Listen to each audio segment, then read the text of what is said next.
లేని తన అల్లరితో అలుపులేని తన అలజడితో కెరటం ఎగిరి పడుతూ ఉంటే ఆకాశం తెగి పడుతుందా?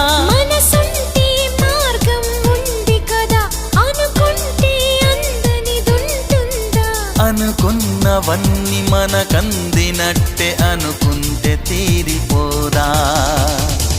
ఒక్కసారి చెప్పు